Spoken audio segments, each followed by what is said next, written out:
पूर्वी आपल्याकडे म्हणजे लहानपणापासून संगीत नाटक कानावर पडतं, बरोबर पण मला असं वाटत नाही की एकही असा लहान मुलगा नसेल ज्याने चित्र काढलेलं नाही घरात, बरोबर पेन्सिल घेऊन काहीतरी रेखोटलं असेल. म्हणजे चित्रकला आहे. आहे, प्रत्येकाच्यात आहे. प्रत्येक घरामध्ये कधी ना कधी कलर पेन्सिल येतात, खडूचे रंग येतात, वॉटर कलर येतात, म्हणजे येतात. पण मग त्याचं पुढं काहीच का होत नाही, असं का होत असेल? आता तू शाळेबद्दल पण बोलत होतास. हा, तर तीच गोष्ट आहे की एक तर तो विषय इतक्या जसं पाट्या टाकणं म्हणतो ना, अशा पद्धतीनं आपल्याकडे शिकवला जातो. म्हणजे त्यात क्रिएटिव्हिटी काहीच, म्हणजे त्या विद्यार्थ्यांसमोर ना ठरलेलं काहीतरी तुम्हाला ते एक त्या परीक्षेसाठी काहीतरी विषय असतात. हा, म्हणजे वर्षानुवर्ष आपले शिक्षक तेच शिकवतात आणि आपले विद्यार्थी तेच काढत असतात. म्हणजे एखादा विद्यार्थी असतो असा की तो पूर्ण असं काहीतरी वेगळंच काहीतरी मांडत असतो. तर ते त्याला तेवढं नेमकं हेरून त्याच्याकडचं काहीतरी चांगलं काढून घेणं हे त्या शिक्षकाचं काम आहे.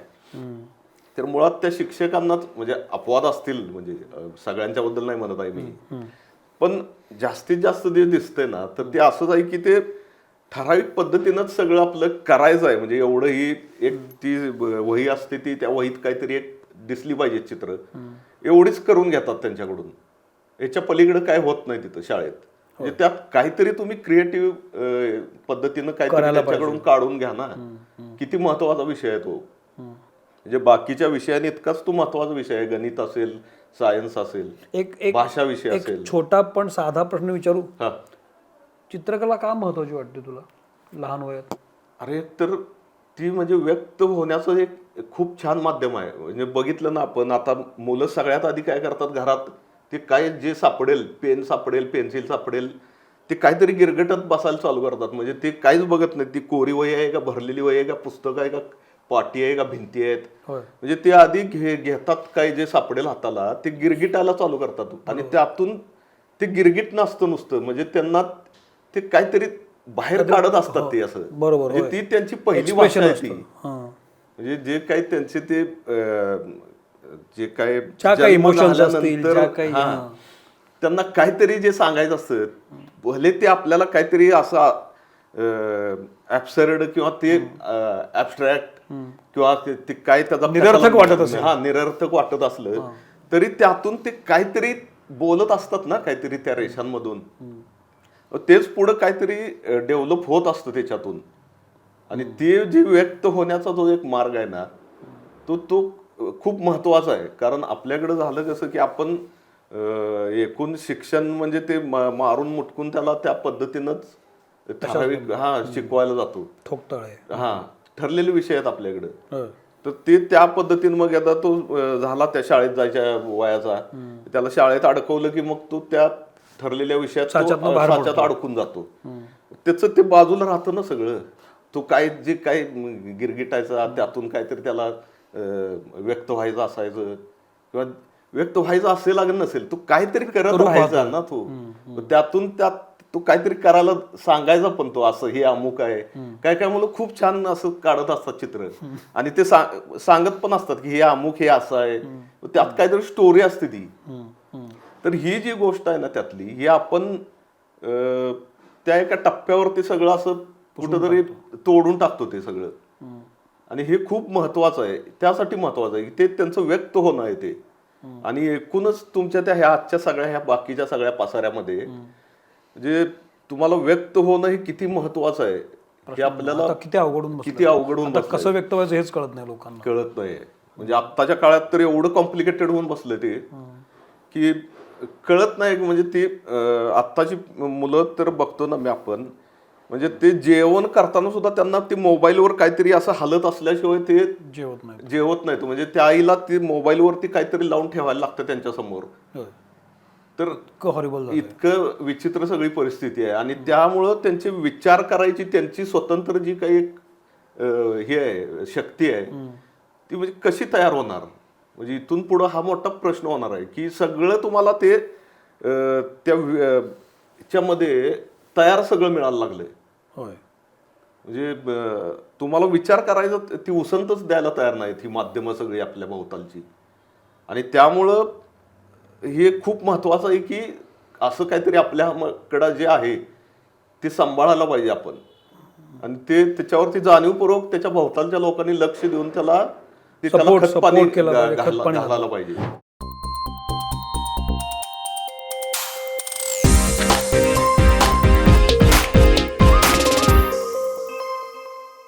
नमस्कार, मी सौमित्र बोटे. मित्रमणेमध्ये तुम्हा सगळ्यांचं स्वागत. आपण नेहमी वेगवेगळ्या क्षेत्रातली वेगवेगळी माणसं जोडत असतो आपल्यासोबत. चांगली माणसं जोडली जाणं महत्त्वाचं हे आपलं ब्रीदवाक्यच आहे. आणि त्या ब्रीदवाक्याला साजेसा एक खूप छान माणूस आज माझ्यासोबत आहे. माझ्यासोबत आहे अनवर हुसेन. अनवर हा चित्रकार आहे. जवळपास 20 वर्षापेक्षा जास्त काळ तो चित्रकला जोपासतो आहे, चित्र काढतो आहे. त्याची खूप मोठी ओळख आहे. 4पेक्षा जास्त वेळा त्याचं प्रदर्शन जहांगीरमध्ये भरलेलं आहे. 500-550पेक्षा जास्त बुक कवर्स त्यांनी आपल्या चित्रांमधून केलेली आहेत. असं खूप खूप मोठी विपुल संपदा त्याची आहे. मी सांगतो अशासाठी की जनरली आपल्याला चित्रकार म्हणजे किती मोठा आहे असं आपल्याला एक हवं असतं की हा चित्रकार किती मोठा आहे सर्वसामान्य लोकांना. तर ते कळावं म्हणून मी हे सांगतो आहे. अनवर माझा खूप चांगला मित्र आहे. इस्लामपूरमध्ये असतो. आता ते उरून ईश्वरपूर झालं आहे. आणि धर्मवीर पाटील हा जो माझा मित्र आहे त्याच्यामुळं माझी ओळख झाली आणि मग हा माझ्या संपर्कात आला. तर तुझं मनपूर्वक स्वागत. तू मित्रमणीमध्ये आलास आणि वेळ दिलास. तू आल्याबद्दल आम्ही एक छोटीशी भेटवस्तू देतो आणि मग आपण या गप्पांना सुरुवात करूया.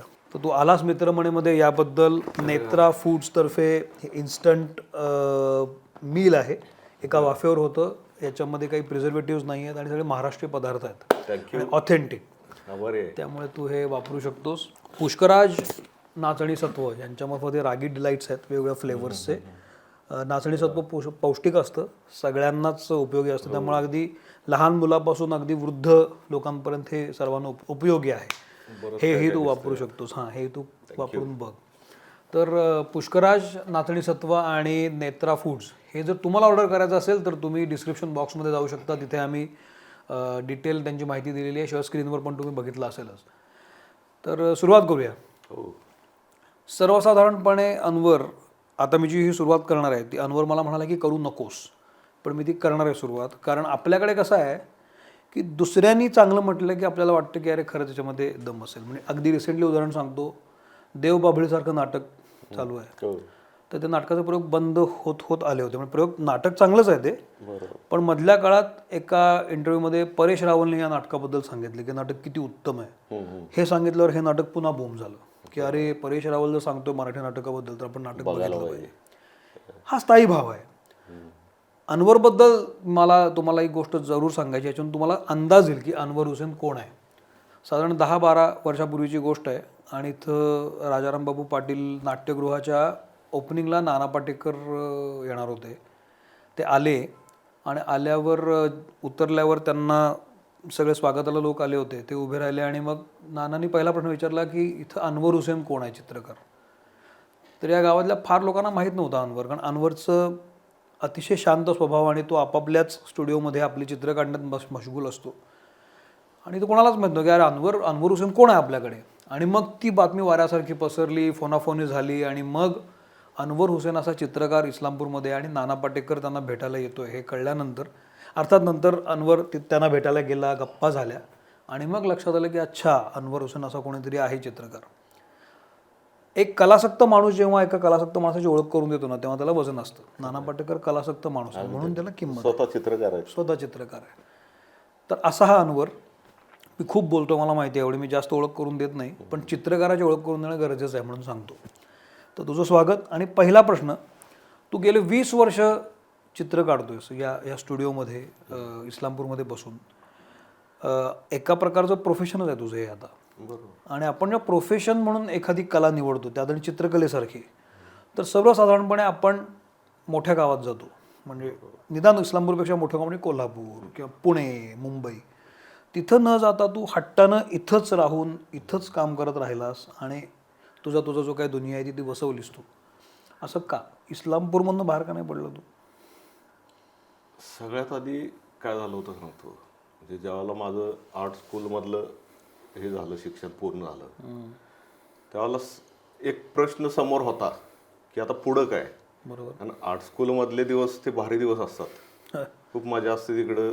त्यावेळेला काय आपण ती जाणीव नसते की आता इथून बाहेर पडल्यावर नेमकं आपलं काय होणार आहे. तर तो प्रश्न शेवटच्या वर्षात थोडंसं असं कुठंतरी हे व्हायला लागलं होतं डोक्यात, की आता इथलं तर आपलं व्हायला आलं पूर्ण, पुढं काय करायचं. बरोबर. तर तो प्रश्न घेऊन मग चालू होतं, चाचपडणं चालू होतं, काही ना काहीतरी असं शोध घ्यायचा चालू होता. त्याच्याबरोबर चित्रांचं पण काहीतरी शोध घ्यायचा तो एका बाजूने चालू होता. तर ह्या गोष्टी अशा म्हणजे थोडंसं ते संभ्रम अवस्था होती त्यावेळेला.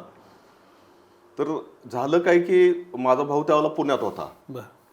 तसं त्या निमित्तानं पुण्याला जाणं येणं व्हायचं, किंवा मग त्याच्या संपर्कात काही लोक होते तिथं, त्यांच्याशी काहीतरी बोलणं व्हायचं, असं काहीतरी ते चालू होतं एकूण.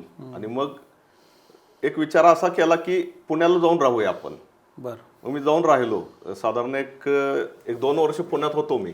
ही कधीची गोष्ट आहे? ही साधारण 2000 आणि 2001 अशी, 2001-2 अशी त्या दरम्यानचं हे सगळं. कारण 1999ला माझं GD आर्ट झालं आणि त्यानंतरच्या ह्या गोष्टी आहेत सगळ्या. तर 1-2 वर्ष पुण्यात होतो. मग या 2 वर्षात काय केलं मी पुण्यात, तर कामाच्या निमित्तानं फिरणं, काम शोध घ्यायचं, कामाच्या शोधात. आणि त्यावेळेला पुण्यातलं वातावरण पण असं नव्हतं की चित्रकलेला फार काही महत्व आहे, किंवा जी काही प्रदर्शन व्हायची ती त्या बालगंधर्व सारखी एकच गॅलरी होती, तिथंच काय जे व्हायचं आणि ते हौशी ह्या प्रकारचं सगळं चालायचं. तर ते तरी सुद्धा मी जाऊन तिथली प्रदर्शनं बघायचो, काय ना काहीतरी आपलं तिथून कधी बरं काहीतरी बघायला मिळायचं, हे सगळं चाललेलं होतं असं. आणि मग त्याच दरम्यान आपल्याकडं एक वेगळा प्रकार सुरुवात व्हायला लागली होती नुकतीच, की इंटरनेट आणि ह्या सगळ्या ह्याचा एक असा काहीतरी एक नवीन गोष्ट आपल्याला सापडायला लागली होती त्या दरम्यान. आणि काही लोकांनी असं आर्ट गॅलरी, म्हणजे व्हर्च्युअल आर्ट करेक्ट, ही कन्सेप्ट घेऊन, जसं आपण एखाद्या आर्ट गॅलरीमध्ये एक्झिबिशन्स करतो, बरोबर, तसं काही लोकांनी अशा कल्पना पुढे आणल्या की ते आपण इंटरनेटच्या थ्रू त्या व्हर्च्युअल शोकेसिंग, व्हर्च्युअल एक्झिबिशन्स करत राहायचं. आणि मग पुण्यातले एक जण होते मिलिंद साठे म्हणून, तर त्यांनी एक इंडिया आर्ट नावाचं एक व्हर्च्युअल आर्ट गॅलरी अशी सुरू केली होती. तर त्यांच्या संपर्कात मी आलो. म्हणजे असं त्या दरम्यान फिरत असताना कुठून तरी अशा त्या लिंक कशा जोडल्या गेल्या, त्यांच्याकडं ती चित्र दाखवली मी, त्यांना चित्र आवडली. आणि त्यातून कसं झालं की त्यांनी त्यांच्या वेबसाईटवरून म्हणा, किंवा नंतर त्यांनी काही फिजिकल शोज पण केले, म्हणजे हॉलिडे इन वगैरे गॅलरी होती तिथं केले. नंतर त्यांची स्वतःची त्यांनी कलाछाया कॅम्पस जे आहे पत्रकार नगरला, तिथं त्यांनी इंडिया आर्ट म्हणून गॅलरी एक चालू केली होती. तर ह्या सगळ्या अशा गोष्टी घडत गेल्या त्यावेळेला. आणि ह्याच्यामध्ये साधारण एक वर्ष 1.5 वर्ष असं होतं, तिथं फिरत होतो, चित्र काढत. चित्र फारशी होत नव्हती, पण जी आहेत ती लोकांपर्यंत पोहोचवणं आणि ह्या सगळ्या अशा त्या प्रोसेसमध्ये होतं ते. आणि मग सुरुवात कशी झाली, तिथून चित्र काही विकली गेली त्या एक्झिबिशन्समधून. विकली गेली, म्हणजे त्यांनी जो पहिलाच शो केला होता हॉलिडे इनच्या गॅलरीमध्ये, तर तिथून माझी 3 चित्र विकली गेली. ती माझ्यासाठी खूप चांगली गोष्ट होती आणि खूप म्हणजे ती अशी बळ देणारी, कॉन्फिडन्स देणारी होती. आणि मग तिथून कसं झालं की, आणि त्याचे बऱ्यापैकी पैसे पण मिळाले त्यावेळेला मला. त्यामुळं एक गोष्ट माझ्या लक्षात आली की अरे आता आपण पुण्यातच राहायला पाहिजे असं काही दिसत नाही. आणि तिथून पुढं कसं झालं, त्या इंडिया आर्ट गॅलरीशी माझं एक वेगळं हे पण चालू झालं, असं की त्यांनी बरीच माझी चित्र विकायला सुरुवात केली आणि ती विकली जायला लागली होती. त्यामुळे मला असं वाटलं की आता इथंच राहायला पाहिजे आपण, याची काही गरज दिसत नाही. कारण एक तर ते पुणे किंवा कुठल्या पण महानगरातलं असं जे वातावरण आहे ते काय मला सूट होणारं नव्हतं. कारण ते एकूण आपल्या त्या स्वभावाला किंवा तिथलं एकूण ते सगळं त्या अंगावर येणारं जे सगळं व्हिज्युअल्स आहेत सगळी याची, त्यात कुठं आपण टिकू असं काय मला वाटलं नाही त्यावेळेला. नाईलाज म्हणून ते फक्त मी तिथं होतो ते. तर त्या सगळ्या गोष्टी अशा घडत गेल्या आणि मग वाटलं की अरे आता आपण जाऊ परत, आणि जे काय होतं ते तसं करू. मग ते तिथलं सोडलं आणि मग मी इथं येऊन राहिलो आणि इथं चित्र काढत राहिलो. आणि मग ते व्हायला लागलं थोडं रुटीन, असं चित्रांचं लागलं, चित्र विकली जायला लागली.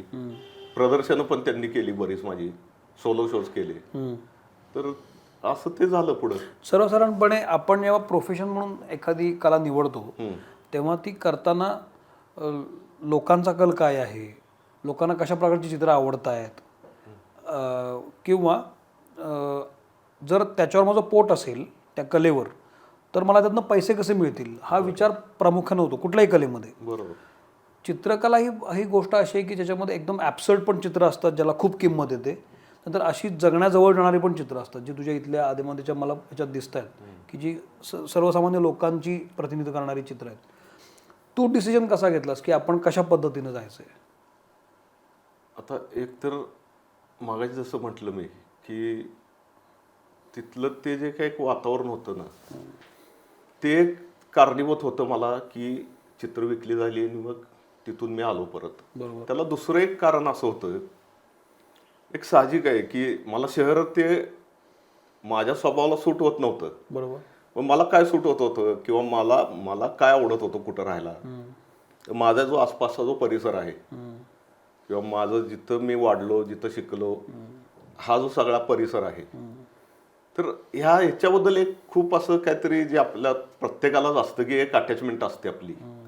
तर हे मला खूप असं जाणवत होतं की अरे नाही, आपलं हे जे काय आहे ते इथंच आहे. त्यामुळं ह्या परिसरातलं जे काही आहे ते आपोआपच चित्रात येत होतं ते. बरोबर. म्हणजे मला ते मुद्दाम असं काहीतरी मी कुठंतरी जाऊन काहीतरी अनुभव घेतलेत, त्याच्यावरती चित्र काढलीत, हे म्हणजे थोडं मला असं कॉस्मेटिक कृत्रिम वाटायला लागलं. आणि मग जे काही मला इथं माझ्या आसपास दिसतंय किंवा मला ज्यातून मी वाढलोय आणि जे माझ्यात रुजलेलं आहे ह्या गोष्टी सांगण्यात मला जास्त इंटरेस्ट आहे. अतिशय महत्त्वाचा मुद्दा तू मांडलास. तू व्हॅल्यूजबद्दल बोलतोयस. आपण आज आपल्या आजूबाजूला काय आज आहे, कनेक्शन कुठली आहे त्याच्यावर आपण जास्त काम करतो, तू करत होतास. अगदी प्राईस हा एक मुद्दा असतो. आपल्या चित्राला प्राईस कशी जास्त मिळेल, बरोबर.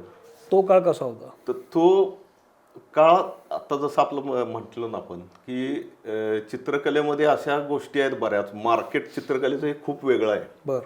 म्हणजे त्या मार्केटमध्ये शिरणं आणि त्याच्यामध्ये टिकून राहणं ही एक वेगळी गोष्ट आहे. अच्छा. म्हणजे त्याची ठिकाणं वेगळी आहेत.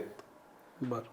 तर त्याचं सगळं मी ते बघितलं बारकाईनं, तर मला ते सुद्धा असं वाटलं की मी ह्यात सुद्धा फिट होत नाही आहे कुठे. तर तो पण असं सगळं बारकाईनं बघितल्यावर ना, कारण तिथं एक गोष्ट कशी आहे की तुम्हाला त्या ह्याच्यामध्ये स्वतःला असं ॲडजस्ट करून घ्यावं लागतं. ती जी काही चाललेली आहे प्रोसेस त्यांची त्या मार्केटची, त्याच्यामध्ये तुम्हाला जाऊन फिट व्हावं लागतं. मला जरा एक्सप्लेन कर ना, कसं चित्रकलेचं मार्केट कसं असतं? म्हणजे आता बघितलं ना आपण चित्रकलेचं एक, मी आता चित्र काढतो काहीतरी, बरोबर, मला जी वाटतात ती मी चित्र काढतो. बरोबर. सध्या जे काही मार्केटमध्ये चालू असतं किंवा बऱ्याचदा कसं होतं, काही ट्रेंड्स येतात. म्हणजे काही लोक ॲबस्ट्रॅक्ट पेंटिंग्स करत असतात. त्याची सुद्धा एक आपण बारकाईनं बघितलं त्याच्याकडं की नेमकं कुठल्या पद्धतीनं काय कोण काय काम करतं. म्हणजे मला हे काय असं कुणाबद्दल असं बोलायचं नाही, पण माझं एक ऑब्झर्वेशन असं की ते ठराविक गोष्टी अशा साचेबद्ध झालेल्या आहेत. बरं.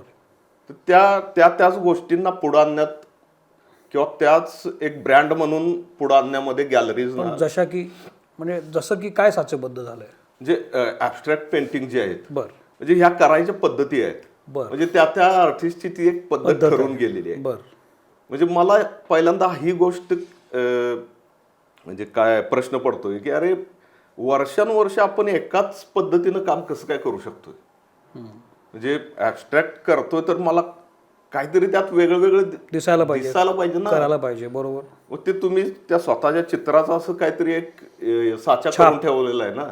म्हणजे तुम्हाला सुचतंय, म्हणजे तेवढ्याच पद्धतीत कसं काय सुचतंय, हा एक मला काय पडणारा प्रश्न असतो. किंवा बऱ्याच लोकांचा ना एक विषय घेतला की तो म्हणजे त्यांना सापडत असेल काय मला माहित नाही, पण मला प्रश्न पडतोय हा की ते तेवढंच विषय घेऊन हे तुम्ही एवढं वर्षानुवर्ष मी बघतोय ती त्या पद्धतीनंच तुम्ही कसं काम करू शकता त्यात.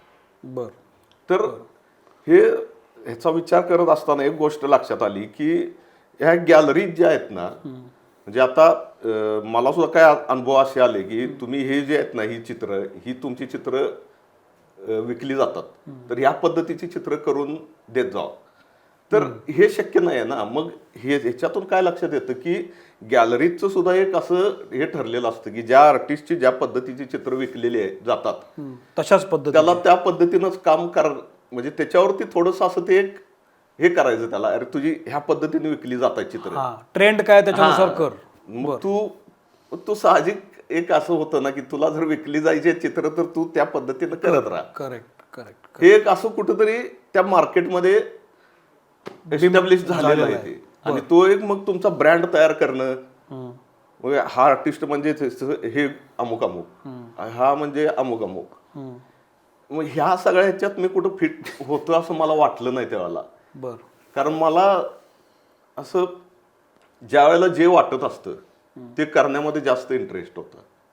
म्हणजे चित्रात सुद्धा आता इथं सुद्धा बघितली ना तर प्रत्येक टप्प्यावरची चित्र वेगळी आहेत, तर त्याच्यामध्ये मला जास्त इंटरेस्ट आहे.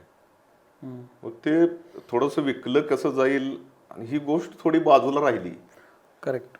हा मुद्दा किमतीशी येतो ना. अगदी. कारण एखादी गॅलरी जेव्हा तुला सांगते, तुला म्हणजे एखादं चित्र करायचं की अशी चित्र आहेत, तू अशी कर, तिथं तो ब्रँड तयार झालेला असतो, ब्रँड होतो, किंमत मिळायला लागते, तू त्यात बसणार नाही असं तुला कळलं, बरोबर. पण मग त्याला किंमत पण येणार नसते ना. तुला जे वाटतं तू करू पाहतोस. आता ती गोष्ट एक अशी आहे की मी काही लोक असे पण असतात, म्हणजे ज्यावेळेला मी आता माझं मेनली कसं आहे सांगतो, चित्र आणि त्याचं मार्केटशी संबंधित जे काय पुढची गोष्ट असते, चित्र मी मला पाहिजे तशी काढतो, बरोबर. त्याचं कसं असतं, एक तर प्रदर्शन मी करत राहतो, म्हणजे ठराविक अंतरावर त्याचं, आणि शक्यतो सुरुवातीला पुण्यात करायचो मी, तर त्याच्यामुळे एक तिथून एक ओळख तयार झाली माझी. म्हणजे पुण्यातली जी एक 4-5 प्रदर्शनं झाली तिथून एक ओळख तयार झाली.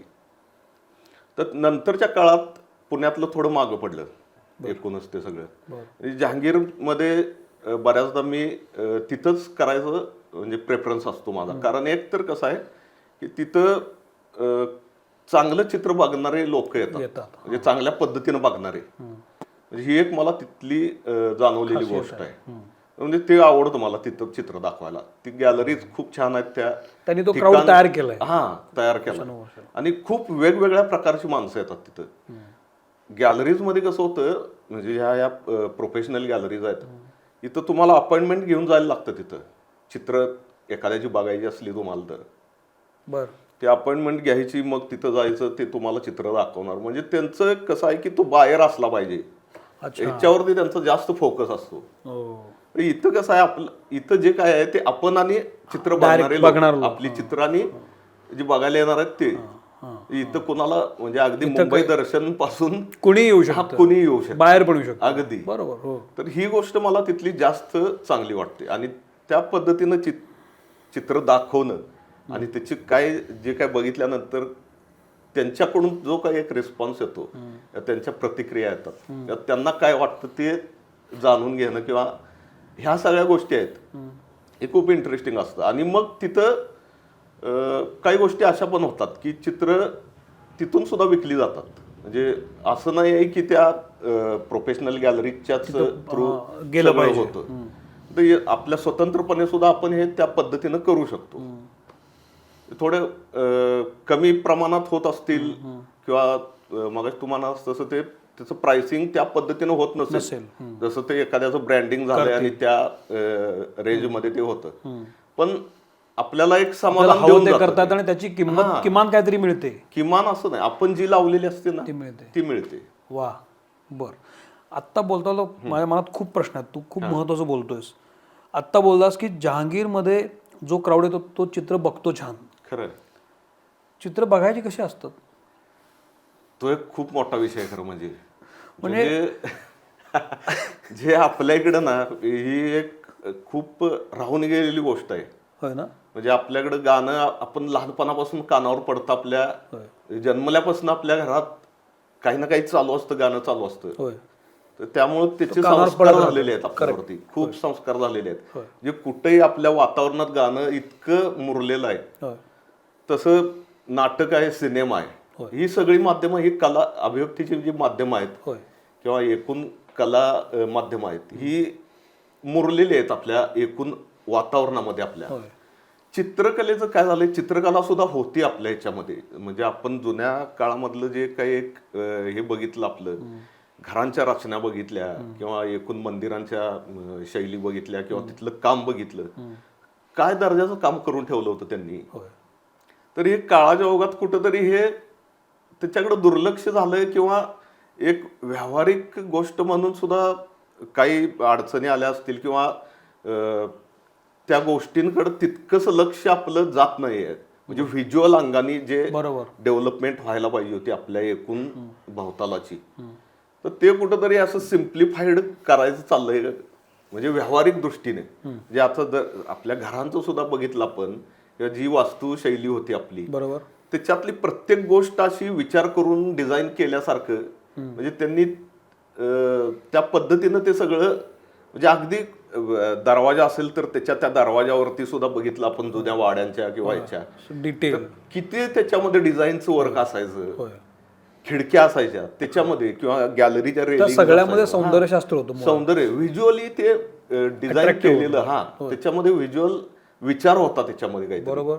तर आत्ताच्या काळात सुद्धा व्हिज्युअल विचार आहे, पण तो कुठंतरी असं ना एक सिम्प्लिफाईड त्याला व्यावहारिक ह्याच्यामुळं कारणांमुळं होतंय का काय, किंवा त्याच्याकडे दुर्लक्ष होतंय का काय, असं एक व्हायला लागलंय. आणि त्या सगळ्याचा एक असर चित्रकलेच्या संदर्भात किंवा एकूणच व्हिज्युअल आर्टच्या संदर्भात सुद्धा कुठंतरी होतोय. हा, म्हणजे त्या प्रमाणात जसं संगीत नाट्य हे जे मुरलं गाणं हे, तर त्या पद्धतीनं हे दिसत नाही. आणि दुसरी गोष्ट, शाळांमध्ये आपल्या खूप दुर्लक्षित असलेला विषय आहे तो. मी त्याकडे येणार होतो आता. यामध्ये मला 2 प्रश्न महत्त्वाचे वाटतात. पहिला प्रश्न हा की मगाची चित्र क्राऊड चांगला असतो म्हणाला असतो जहांगीरला, मग आपला विषय झाला चित्र बघायची कशी असतात. तो इतका मोठा चित्रकार आहेस, तू 20 वर्ष काम करतोस, पण सर्वसामान्य माणूस म्हणून जर आता खूप लोक आपले बघत असतील की ज्यांना चित्रकलेबद्दल आत्मीयता आहे, पण कालाघात त्यांचं सुटलंय चित्रकला आणि ते आता जॉब करतात, पण त्यांना चित्रकला कुठेतरी आवडत असते, कलर्स आवडत असतात. तर तू काय सांगशील की चित्र कसं बघायचं, काय त्याचे ठोपताळे असतात का? किंवा तुम्ही चित्र जेव्हा बघायला जाल तर या गोष्टी बघा, या गोष्टी बघितल्या पाहिजेत आपण, याच्यातनं तुम्हाला हळूहळू चित्रकला कळत जायला लागेल. मग चित्र कुठलंही असेल, बरोबर, काय त्याचे काही सांगू शकशील का तू लोकांना? म्हणजे एक तर ना की मला असं वाटतंय, आपण जसं बाकीच्या कला आपल्या सतत आपल्या कानावर पडत असतात, बघत असतो आपण सिनेमे, नाटकं किंवा काय जे काय असेल ते, तसं तुम्ही चित्र बघत राहायला पाहिजे. ही जाणीवपूर्वक तुम्ही थोडंसं जे सुटून गेलेलं आहे ना, हे चित्र बघत राहणे वेगवेगळ्या प्रकारची. म्हणजे आपल्याकडे एक आणखीन प्रॉब्लेम काय आहे की म्हणजे ह्या सगळ्यातूनच आलेला आहे तो, की आम्हाला चित्र कळत नाही. म्हणजे खूप लोक असे असतात की त्यांचं म्हणणं असं असतं की, म्हणजे अनेक बऱ्याच जणांनी अनुभवलेलं पण आहे, बऱ्याच जणांनी सांगितलेलं आहे, आम्हाला चित्रातलं काय कळत नाही. का कळत नाही? म्हणजे तुम्ही बघतच नाही ना, त्या पद्धतीनं बघा ना, तुम्ही चित्राकडे बघा. तुम्ही ते जे काय आहे ते कसं होतं, चित्र एका भिंतीवर लावलेलं आहे, ते तुमच्याशी असं बोलायला येणार नाही. गाणं जसं तुमच्या कानात शिरतं ते असं, तसं ते चित्र तुम्ही त्या पद्धतीने त्याच्याकडे बघा, ते येईल तुमच्या आतमध्ये उतरेल कुठेतरी. त्यात काय सापडतं बघा, त्यातले रंग बघा, त्या रंगांची त्या चित्रकारानं का ते रंग असे जवळ एकमेकाच्या ठेवलेले आहेत, तो रंग आहे त्याच्या शेजारी तो रंग का ठेवला असेल, जरा तुम्ही त्या पद्धतीनं विचार करा. तुम्हाला काहीतरी कुतूहल वाटू दे त्या चित्राबद्दल, किंवा जसं जसं तुम्ही बघत राहाल अशी चित्र, जाणीवपूर्वक एक्झिबिशन बघत राहा, वेगवेगळ्या प्रकारची बघितली तर आणखीन जास्त चांगलं आहे. कारण चित्रकलेमध्ये कसं आहे, खूप वेगवेगळ्या प्रकार आहेत. म्हणजे अगदी हायपर रिअलिझम पासून म्हणजे खूप पूर्ण असं ॲब्स्ट्रॅक्शन ज्याच्यामध्ये आहे, असे खूप व्हेरिएशन्स आहेत त्याच्यामध्ये. म्हणजे वेगवेगळ्या स्टाईल्सनी काम करणारी चित्रकार आहेत. तर प्रत्येकानं त्याचं ते एक माध्यम किंवा त्याची स्टाईल किंवा त्याचं ते व्यक्त होण्याचं काय म्हणू आपण, शैली म्हण किंवा त्याची भाषा आहे ती, त्या पद्धतीनं तो व्यक्त होत असतो. तर त्या प्रत्येक चित्रकारावर चित्र आहे किंवा त्याला काय म्हणायचं आहे ते तुम्ही बघत राहायला पाहिजे त्या पद्धतीनं. म्हणजे हे दरवेळेला तुम्हाला जाऊन आर्ट गॅलरीमध्ये शक्य नसलं, आता इंटरनेट सारखं माध्यम आहे तुम्हाला, त्याच्यावरती तुम्ही बघू शकता चित्र, किंवा मॅगझिन्स असतात, बुक्स असतात, सगळीकडे खूप सोपं झालं आता.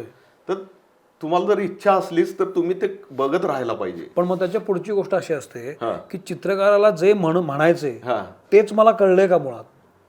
आता ही एक गोष्ट वेगळी आहे, कारण मी ज्यावेळेला चित्रकार म्हणून व्यक्त होत असतोय तर त्यावेळेला मला जे काय म्हणायचं असतं ते मी चित्रात त्या म्हटलेलं असतंय, बरोबर. तिथं तो माझा विषय संपलेला आहे. तर ज्यावेळेला कुणीतरी येऊन चित्रासमोर उभं राहतंय, त्याला माहित नाही की चित्रकाराने हे चित्र का काढलंय, बरोबर.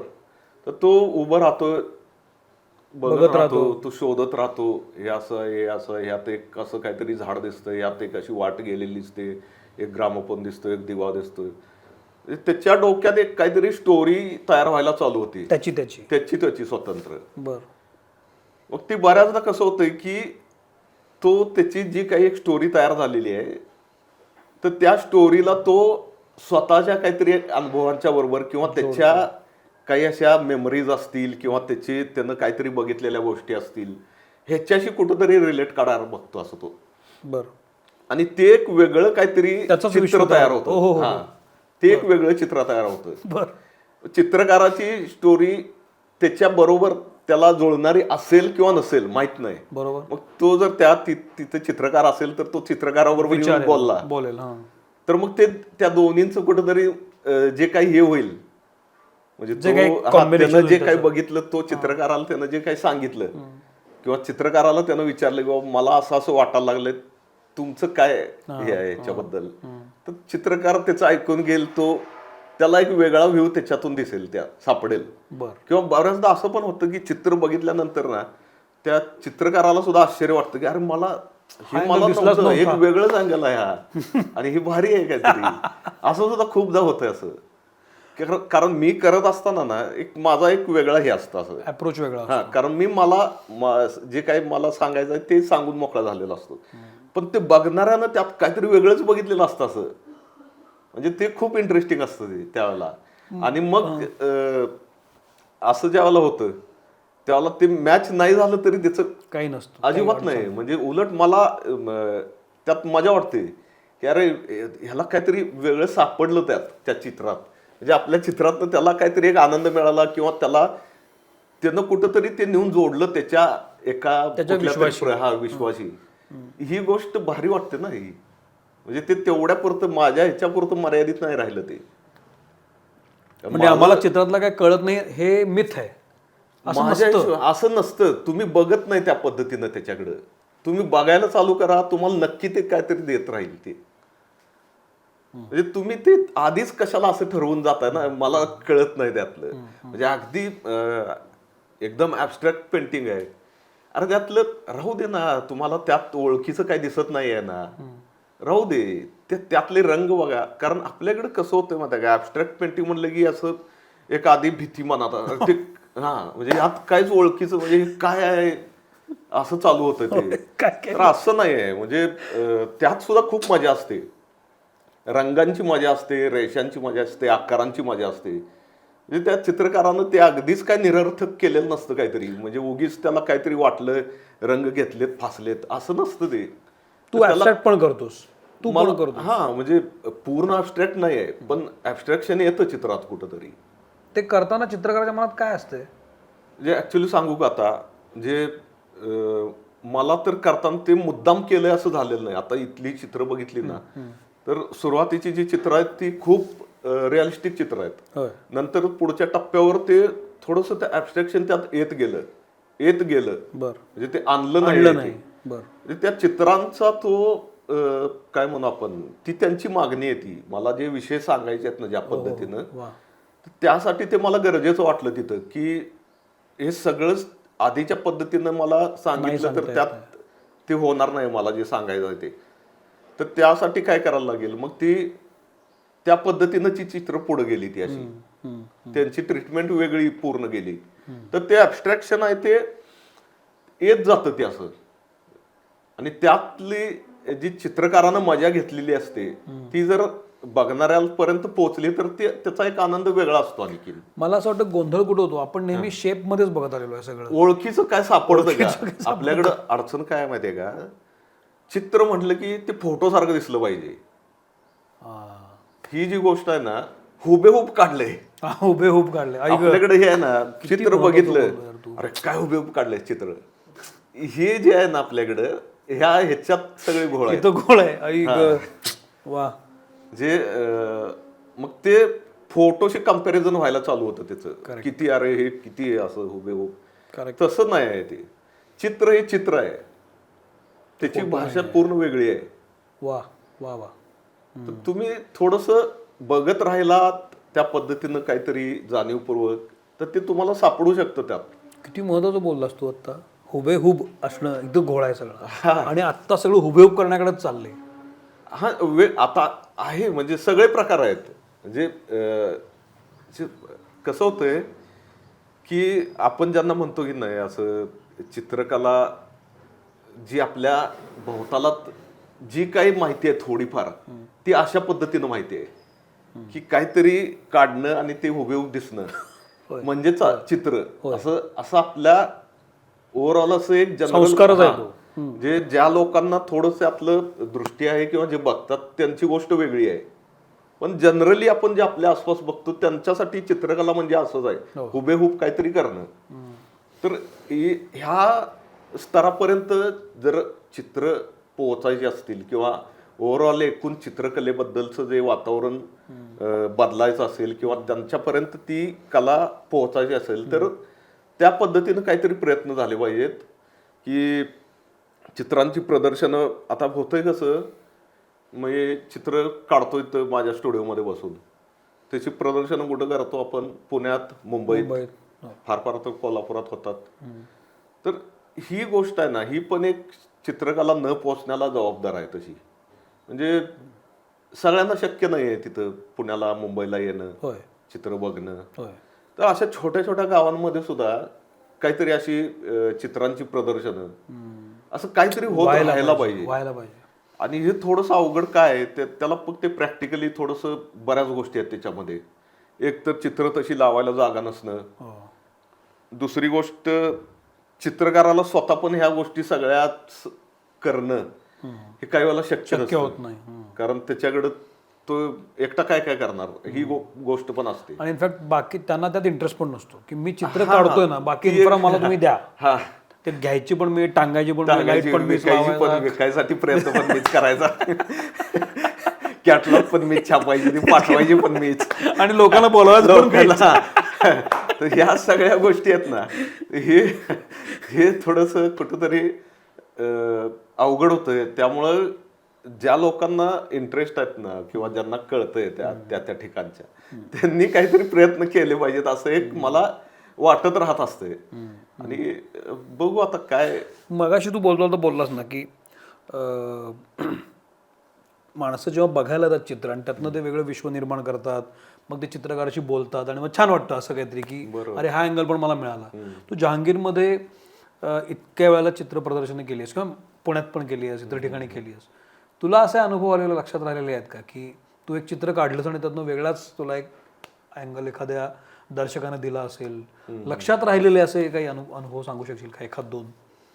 खूप अनुभव असतात असे. पण आता कसं आहे, बऱ्याच गोष्टी अशा पर्सनल लेवलवरती पण असतात. म्हणजे एखादं चित्र बघितलं तर आता इथं ते चित्र नाही आहे, तर एखादी एक फिगर होती अशी त्याच्यामध्ये, तर ते पेंटिंग ज्यावेळेला एक जण होता असा, तो येऊन उभा राहिला त्या चित्रासमोर, बराच वेळ उभा होता, चाललो होतं. सुरुवातीला काय माझं लक्ष नव्हतं, गर्दीमध्ये त्या चाललेलं होतं हे सगळं. नंतर थोड्या वेळाने माझं लक्ष गेलं की तो माणूस पुन्हा पुन्हा जाऊन त्या चित्रासमोर एका थांबतोय असा. तर ते झालं, ते सगळं थोडी गर्दी कमी झाल्यावर तो माझ्याकडे आला असं, आणि त्याच्या डोळ्यात अक्षरशः पाणी होतं. म्हणजे ती फिगर जी होती त्या चित्रातली, तर त्याला ते कुठंतरी ते एवढं त्याला टच झालं होतं त्या, आणि त्याला पर्सनल काहीतरी त्याची काही अशी आठवण किंवा अशा गोष्टी त्याच्या आठवल्या त्याला त्या सगळ्या. बापरे. आणि तो मला येऊन सांगत होता की त्यानं अक्षरशः मला मिठी मारली देवाला. म्हणजे अशा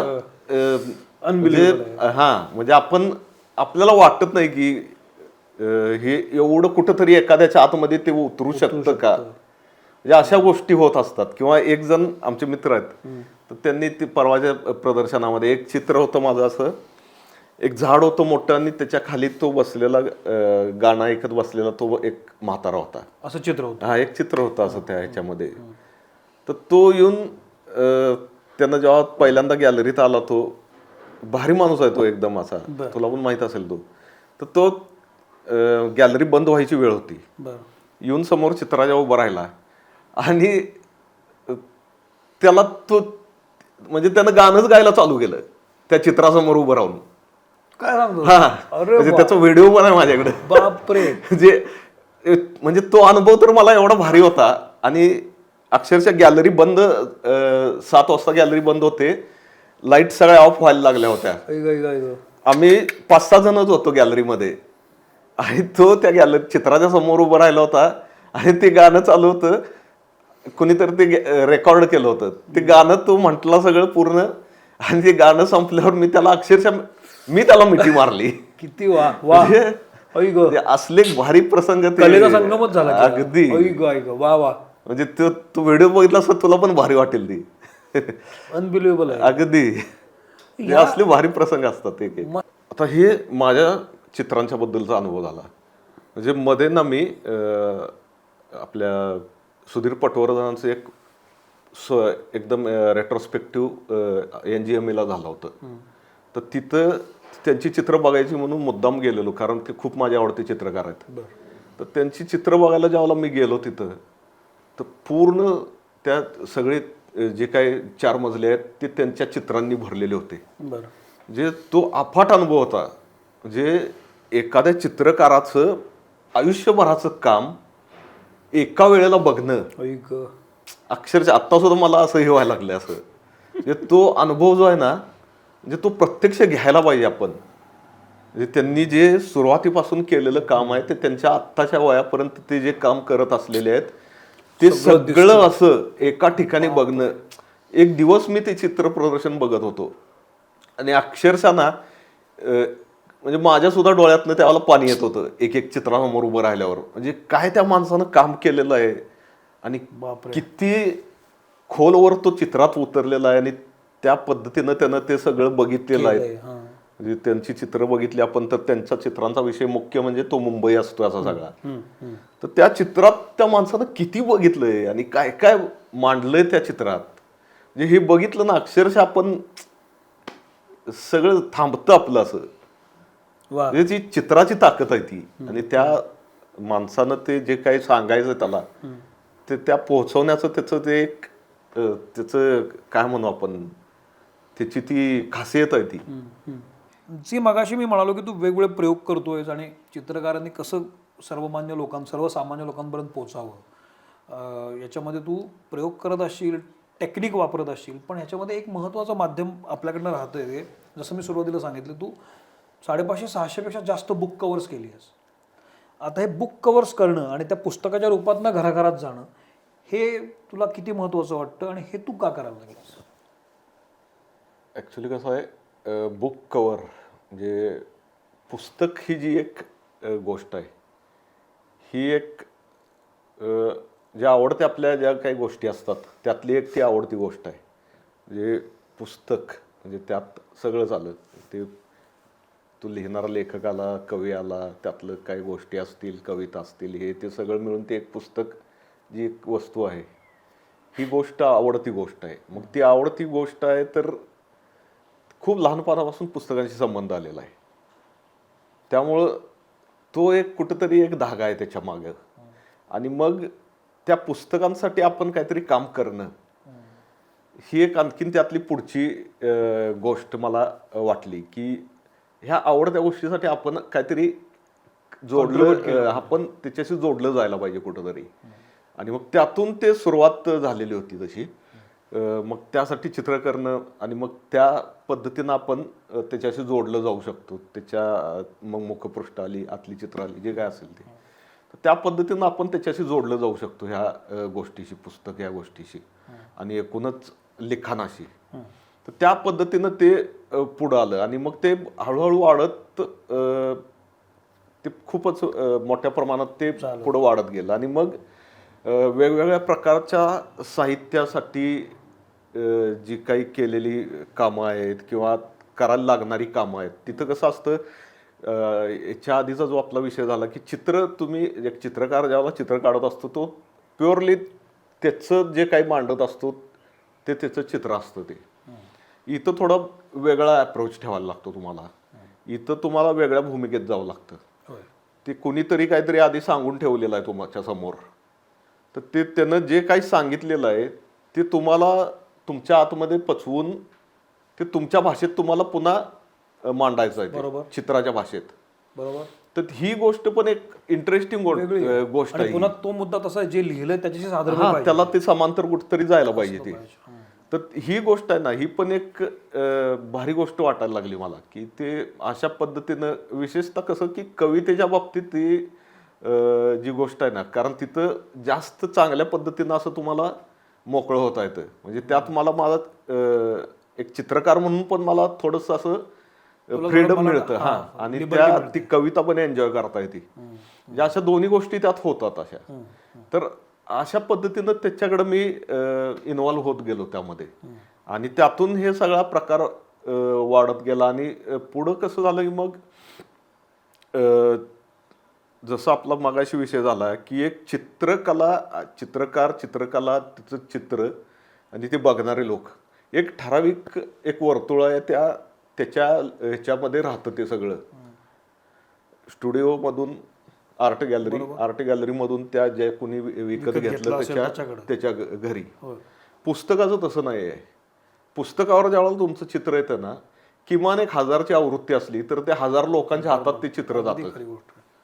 आणि ही गोष्ट मला आणखीन त्यातली एक इंटरेस्टिंग वाटते की ते पसरत जातं आणि ते 1000 लोक म्हणजे ती पुन्हा ते कुठं कुठं पसरत असतं ते चित्र. आणि त्याला काय एक अशी मर्यादा नाही आहे. म्हणजे ते एखाद्या घरामध्ये ते पुस्तक आहे, ते 50 वर्षांनी सुद्धा ते पुस्तक असू शकतं ते. म्हणजे आता मी ज्याला एक जुनी पुस्तकं बघतो ना, माझ्या घरातली किंवा लायब्ररी मधली, जुन्या लायब्ररीतली, त्या काळातल्या कुठल्या तरी चित्रकारानं केलेलं एवढं भारी चित्र काहीतरी असतं त्याच्यामध्ये, किंवा आतमध्ये अशी काहीतरी रेखाटनं आणि अशा काही गोष्टी सापडतात की तो एक वेगळा आनंद असतो त्याचा. तर हे कुठंतरी त्यातली एक गोष्ट आहे ना ही अशी, ही पण मला कुठंतरी इंटरेस्टिंग वाटली त्याच्यात.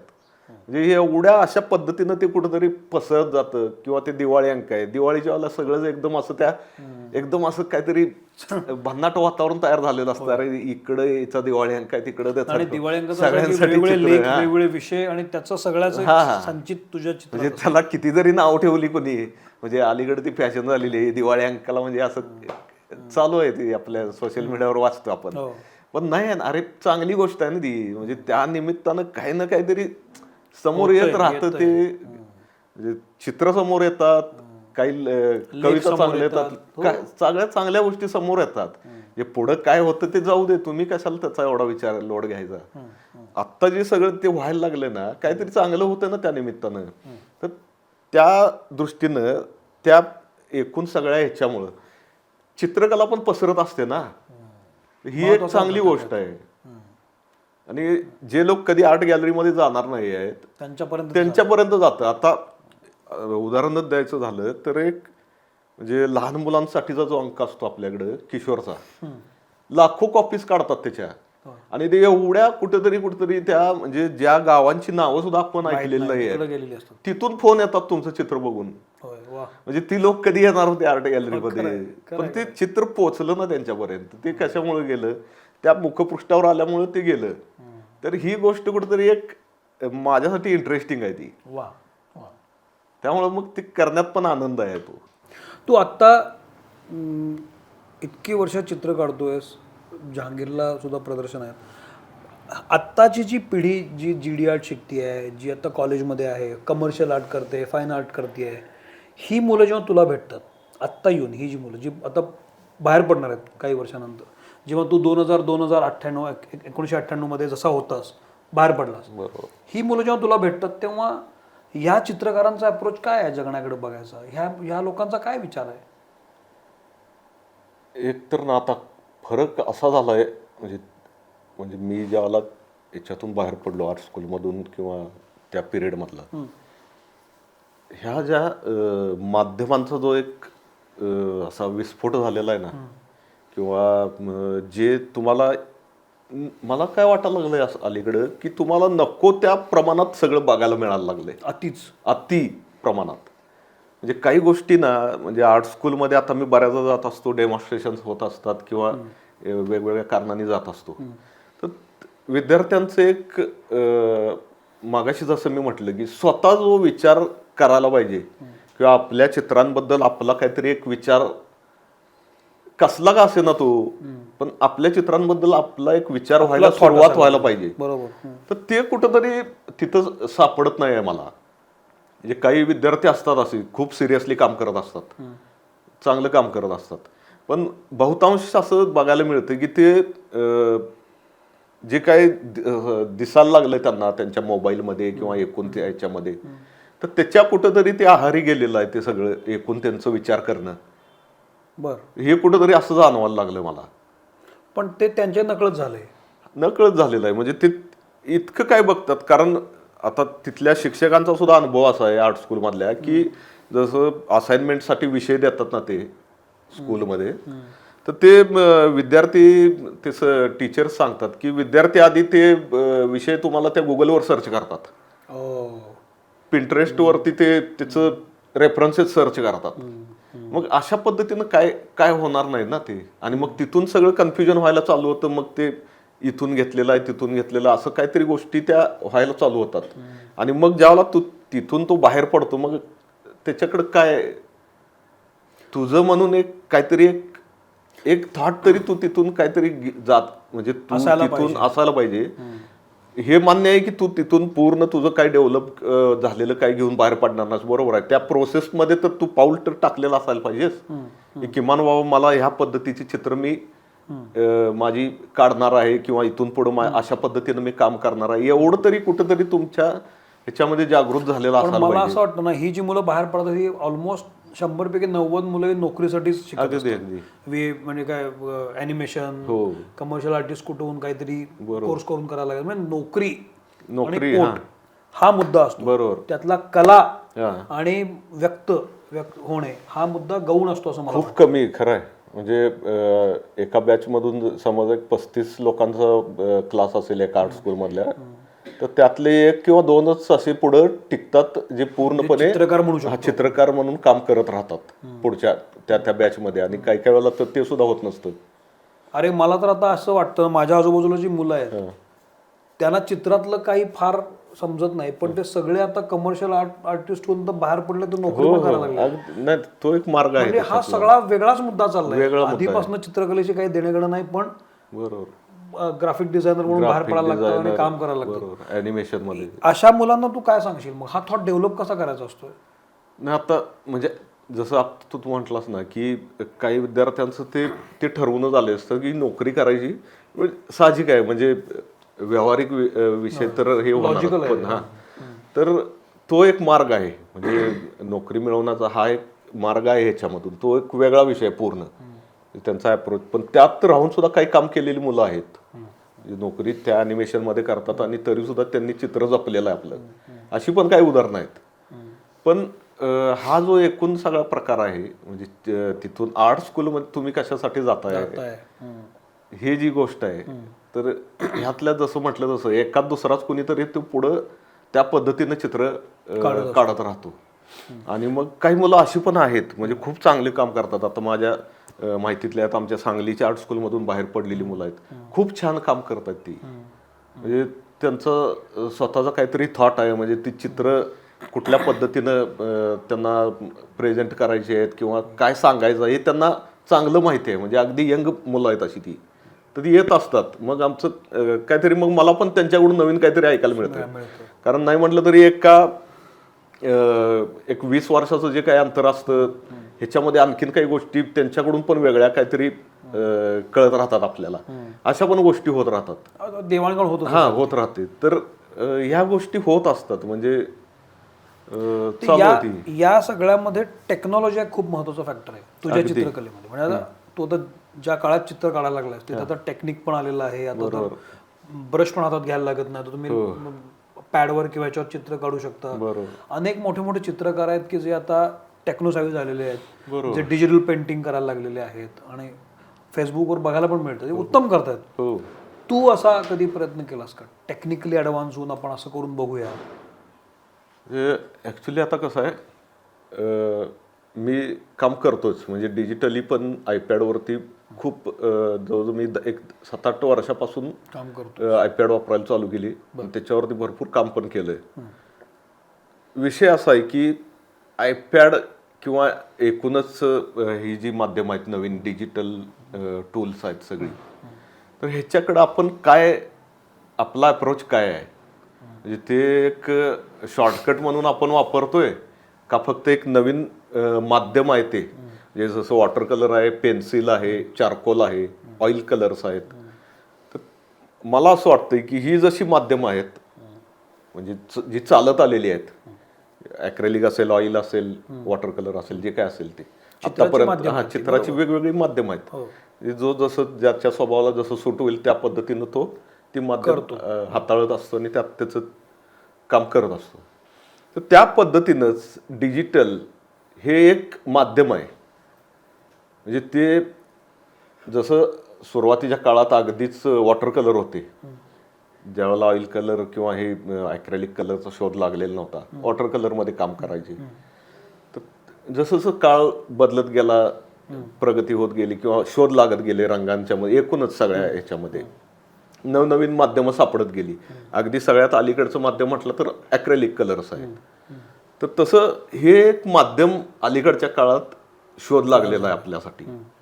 तर त्याचा बाकी सगळ्या गोष्टी त्या सेमच आहेत माझ्यासाठी. म्हणजे त्याच्यावरती काम करणं म्हणजे ती काय वेगळी प्रोसेस नाहीये, तिथं पुन्हा थॉट आलेलाच आहे, जे काय मला आलेलेच आहे. अगदी म्हणजे फक्त मला रंगांचे डबे उघडायला लागत नाहीत, रंगांच्या ट्यूब उघडायला लागत नाहीत, ब्रश पाण्याचं जे काय पॉट आहे ते घ्यायला लागत नाही, एवढंच. मी जिथं कुठं आहे बसलेलो आहे तिथं ते आयपॅड फक्त असलं माझ्याकडं झालं, ते तिथं मला काम करता येऊ शकतं, एवढाच त्यातला फरक आहे. बाकी जे काय करायचं आहे त्याच्यावरती, जे काय म्हणायचं आहे मला, प्रोसेस तीच आहे ना. मला कॅनव्हास वरती करताना सुद्धा डोक्यात तोच थॉट असला पाहिजे आणि त्या पद्धतीनंच मी करत राहतो कॅनव्हास वरती. तोच विचार फक्त त्या स्क्रीनवरती मला करायचा आहे आणि प्रोसेस तीच आहे. फक्त तिथं कसं होतं की एक माध्यमाचा म्हणून एक फायदा किंवा ह्या टेक्नॉलॉजीचा म्हणून एक फायदा तिथं काय मिळतो, काही गोष्टी सोप्या होतात तुमच्यासाठी. म्हणजे कॅनव्हासवरती मला एखादी गोष्ट मी केली आणि ती मला पुसायची आहे किंवा ते मला बरं वाटत नाही एवढं, तर ते मला पटकन पुसता येत नाही तिथल्या तिथं एका क्लिकमध्ये. टेक्नॉलॉजी भाषेत बोलायचं झालं तर एका अंडू लगेच अंडू करता येत नाही ते. इथं ती सोय असते तुम्हाला, लगेच ते तुम्हाला ते अंडू करून दुसरं काहीतरी करून तिथं बघायला येतं. हा एवढा त्याचा फायदा आहे. बाकी प्रोसेस तीच आहे. बऱ्याचदा तोटा पण होऊ शकतो. हा तोटा एखादा कलर मारण्यामागे जो थॉट असतो की म्हणजे ते फोटो काढणार काय रोल जेव्हा असायचा तेव्हा एक फोटो काढताना आपण 100दा विचार करायचा, एकच क्लिक करायचा. आता तर काय एका वेळेला 50 तुम्ही क्लिक करता त्यामुळे काय उरलेलंच नाही. तुझा मुद्दा मला कळला. आता मुलाच्या शेवटच्या टप्प्याकडे आलोय मुलाखतीच्या. मला 2-3 महत्वाचे प्रश्न विचारायचे, तर मग आपण थांबूया. अभिव्यक्तीचं माध्यम आहे चित्रकला असं आपण म्हणतो की लहान मुलापासून सगळेच व्यक्त होत असतात कुठल्या ना कुठल्या पद्धतीने. अनवर हुसेन कसा व्यक्त झालाय चित्रातनं? कधी कधी त्याला राग आलाय का जो त्यानं चित्रातनं काढलाय? कधी त्याला भयंकर आनंद झालाय का की त्यानं चित्रातनं काढलाय? कधी आजूबाजूला काही घडतंय त्याबद्दल त्याला काहीतरी म्हणावंसं वाटलंय का की ज्यानं चित्रातनं काढलंय? होत असतं असं. म्हणजे ना एकतर कसं आहे की चित्र काढणं हे म्हणजे आपण जे काही रोज जगत असतो ना त्याच्याशी इतकं जवळच असतं ते सगळं.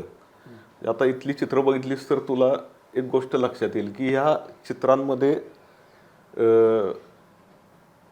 जसं आपण ते काहीतरी साठवून ठेवलेलं असतं ना, म्हणजे आपण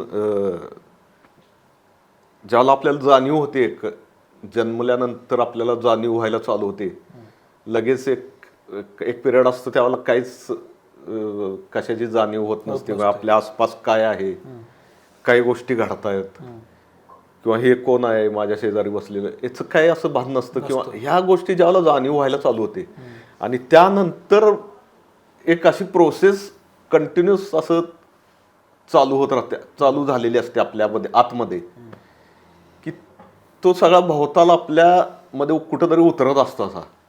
म्हणजे ती कंटिन्युअस चालू झालेली आपल्या जगण्याला समांतर ती अशी एक गोष्ट घडत असते. म्हणजे आपण त्याच्याकडे लक्ष देत नाही तेवढं, किंवा काही ठराविक वेळेला ते लक्षात येतं आपल्या, किंवा ते होत असतं तिकडं काहीतरी. आपण आपलं जगणं जगत असतो, रोजचं प्रॅक्टिकल गोष्टी चालू असतात, पॅरलली ती आतमध्ये काहीतरी वेगळं काहीतरी घडत असतं, ते सगळं काहीतरी साठत असतं. तर ते जे जगणं आहे, ते जे काही साठलेल्या गोष्टी आहेत, ते साठलेलं असतं. म्हणजे ती चित्रातून कुठंतरी ते उतरत असतं ते.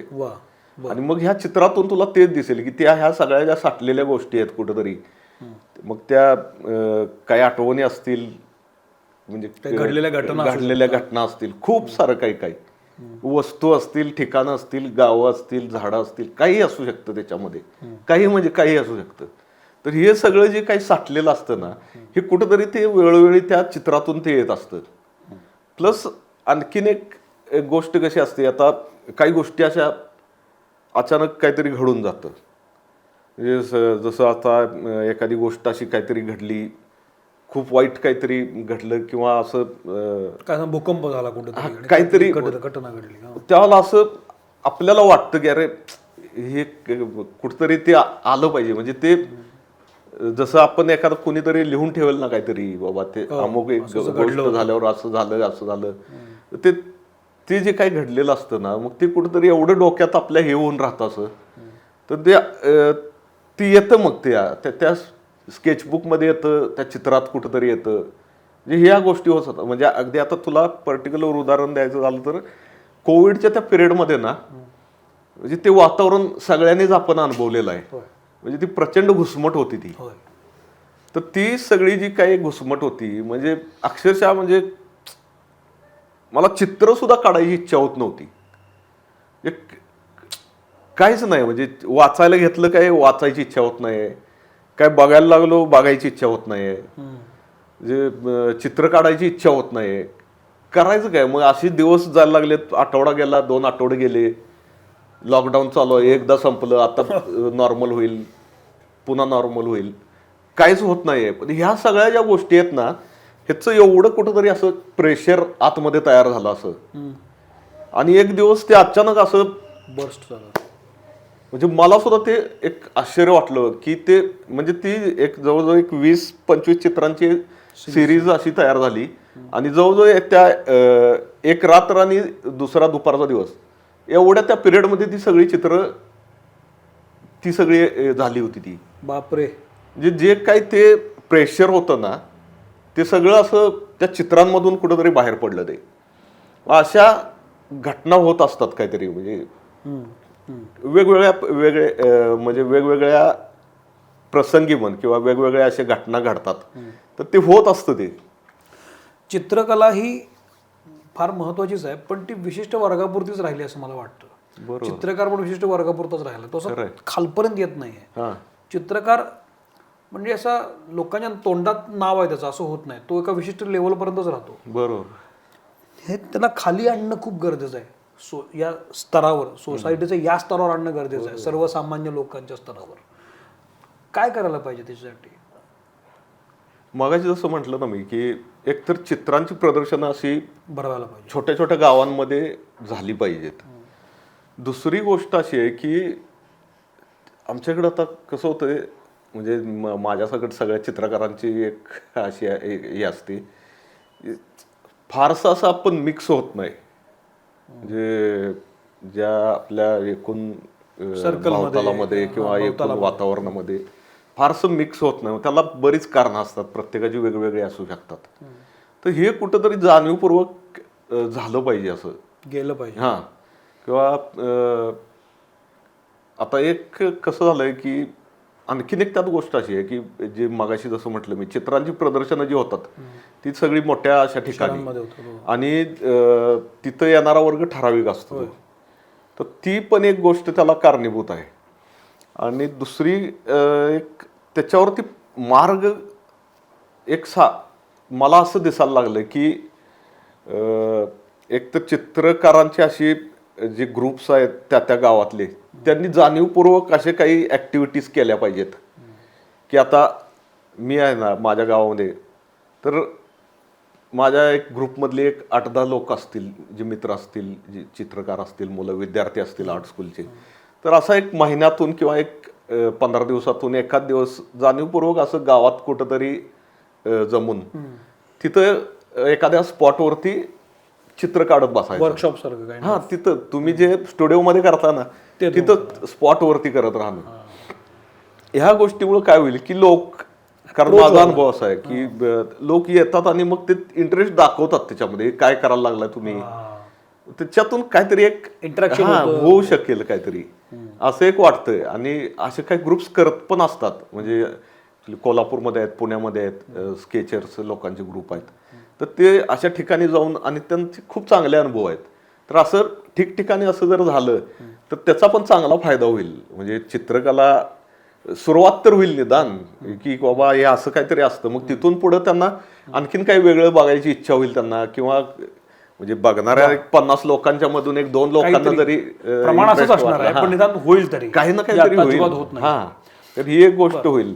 आणखीन एक दुसरं एक चांगलं माध्यम आपल्याकडे आता जे सोशल मीडिया आहे, ह्याचा एक चांगला वापर तसा व्हायला लागलाय. म्हणजे माझा अनुभव आहे की फेसबुकवरून किंवा इंस्टाग्रामवरून ना, ज्यावेळेला मी चित्र शेअर करत असतो, म्हणजे पूर्वी जे लोक सहसा चित्रांकडे फिरकायचे नाहीत, असे लोक आता त्या फेसबुकवरून चित्राकडे बघायला लागलेत, त्याच्यावरती त्यांच्या प्रतिक्रिया यायला लागल्यात. आणि त्या ह्याच्यामध्ये सुद्धा खूप चांगलं चांगलं काहीतरी काही लोकांनी शोधलेलं असतं त्या चित्रात. म्हणजे जसं चित्रासमोर उभं राहून काही लोक बोलतात, ते तो अनुभव जसं सांगितलं मी, तसं त्या फेसबुकच्या ह्याच्यामध्ये सुद्धा कॉमेंटमध्ये सुद्धा ना, आपण ज्यावेळेला बघत असतो तर काही लोकांच्या अशा कॉमेंट्स खूप विचार करण्यासारख्या असतात. मग त्या चांगल्या दोन्ही पद्धतीनं असतात. मग ते काही चित्रकारांना म्हणजे त्या कला ह्याच्यामध्ये तुमच्या शंका पण काढलेल्या असतात काही, किंवा त्यांना काहीतरी वेगळं दिसलेलं ते पण काहीतरी सांगितलेलं असतं. असं खूप म्हणजे ते पसरत जायचं एक चांगलं माध्यम आहे फेसबुक किंवा इंस्टाग्राम. सोशल मीडियाचा पण वापर व्हायला चांगला होऊ शकतो. तू इतकी चित्र काढली आहेस, तू रंगांमध्ये खेळतोस, तुझा आवडता रंग कुठला आहे? तुला आवडता रंग असं ऍक्च्युली मला पॅलेट किंवा ते ती शेड माझं ग्रे कलर मध्ये मी खूप काम झालेलं आहे माझं. आणि निळा रंग माझा जरा जास्त येतो माझ्या चित्रांमध्ये. असं एक होतंय, असं म्हणजे ते जाणीवपूर्वक नाही आहे ते, पण तरी असं कुठंतरी जाणवतं, असं लोकांना पण असंच जाणवतं. आता शेवटचं छोटीशी क्विज सारखं करूया. मी काही रंगांची नावं घेतो, हे रंग तुला कसे दिसतात बरं सांगू शकशील काय? म्हणजे या रंगाकडे बघितल्यावर तुला काय कसा दिसतो तो रंग? चित्रकाराला रंग कसे दिसतात? आता कसं आहे सांगतो, ते थोडं आपण त्याच्यावरती वेगळ्या पद्धतीनं बोललं पाहिजे. कारण कसं आहे, ते एक ठरलेले असं एक हे असतात, असे अमुक रंग म्हणजे अमुक याचं प्रतीक, असं नको आहे आपल्याला. तर माझ्यासाठी रंग म्हणजे ना, एक ते माझ्या जे काही माझे विषय आहेत किंवा एकूण मला जे काही म्हणायचं आहे ते व्यक्त होण्याची ती माध्यम आहेत. बरोबर. मग त्याला तुम्ही जर त्या अमुक रंगाला त्या अमुक ह्याचा संदर्भ लावायला जाल तर ते कुठंतरी ते त्या म्हणजे कुठंतरी ते तो एक प्रकारचा इन्सल्टच वाटतो मला. आणि आपल्याकडे व्हायला लागले कसं, रंगांना नको त्या पद्धतीनं बघायची एक मोहीम चालू आहे सध्या. त्यामुळे ती गोष्ट एक वेगळी गोष्ट आहे. माझ्यासाठी हे रंग आहेत. म्हणजे तो ग्रे कलर म्हणजे असं कोणीतरी म्हणू शकेल की ते उदासीचं अमुक असतं, असं काय नाही. त्याच्यामध्ये सुद्धा खूप मजा असते, त्यात सुद्धा खूप आनंद आहे, त्यात सुद्धा खूप छान पद्धतीनं मजा तुम्ही व्यक्त करू शकता. येत्या काळामध्ये तुझ्याकडनं काय नवीन नवीन सिरीज येणार आहे का? काही नवीन काम करतोस का सध्या? नवीन काम चालू आहे. म्हणजे आता जसं मागचं जे हे काम एक्झिबिशन झालं आता ते थोडंसं त्याच्या पुढचं किंवा ती त्यातूनच काही गोष्टी अशा ज्या मला दिसायला लागल्या पुढं, तर त्या विषयांवरती आता काम होत राहील. म्हणजे काहीतरी असं थोडं ह्युमन फिगर्सवरती मी थोडं कमी काम केलंय, तर त्या गोष्टी आता कुठंतरी यायला लागल्या चित्रात आणि त्या पुढं कंटिन्यू राहतील असं एक मला आत्ता तरी दिसायला लागलं. असं येत्या काळातलं कुठलं प्रदर्शन आहे तुझ्याकडे आता? कुठला आहे का अर्लिएस्ट होणार? आता आहे जहांगीरमध्ये होईल आता ह्या याच्यामध्ये 26च्या एंडला वा किंवा 27च्या सुरुवातीला. असं वा. अनवर, मला तुझ्याशी बोलून फार मजा आली. तुझ्याशी बोलणं फार महत्त्वाचं होतं, कारण चित्रकाराला हे सगळं विश्व जे ते कसं दिसतं आणि सर्वसामान्य लोकांनी चित्रकाराशी कसं जोडून घेतलं पाहिजे हे मला फार महत्त्वाचं वाटतं. या पॉडकास्टच्या निमित्तानं अनवर हुसेनसारखा अभ्यासू आणि अतिशय प्रयोगशील चित्रकार लोकांपर्यंत पोचेल असं मला वाटतं आणि त्यानिमित्तानं पुन्हा चित्र पाहण्याची सवय लागेल लोकांना. जे दिसते ते बघण्यापेक्षा आपण नेमकं काय बघितलं पाहिजे हे लक्षात घेऊन पाहायला पाहिजे चित्र. मनपूर्वक आभार, तू वेळ दिलास. हा एपिसोड कसा वाटला मला जरूर सांगा. सोशल मीडियावर अनवर आहेच, मी सुद्धा आहे. तुमचे काही प्रश्न असतील, काही शंका असतील किंवा दाद असेल तर ते जरूर द्या. चांगली मतं जोडली पाहिजेत आपण. अनवर जोडला गेला आपल्याशी. Thank you very much. थांबतो. भले ते घडू. आणि माझ्याकडून पण आभार तुझे. तू एवढं जाणीवपूर्वक इथं येऊन मला बोलायला भाग पाडलंस आणि खूप वेगवेगळ्या विषयांवर आपण बोललो. यातून सुद्धा बोलत असताना सुद्धा खूप काही गोष्टी मला सापडत गेल्या त्यात. तुझे पण आभार. कसं आहे, चित्र आपल्याकडे येत नाही, आपण चित्राकडे जायला लागतं. चित्रकाराचं पण असंच आहे, आपल्याला चित्रकाराकडे जायला लागतं. थांबतो. Thank you very much. थँक्यू.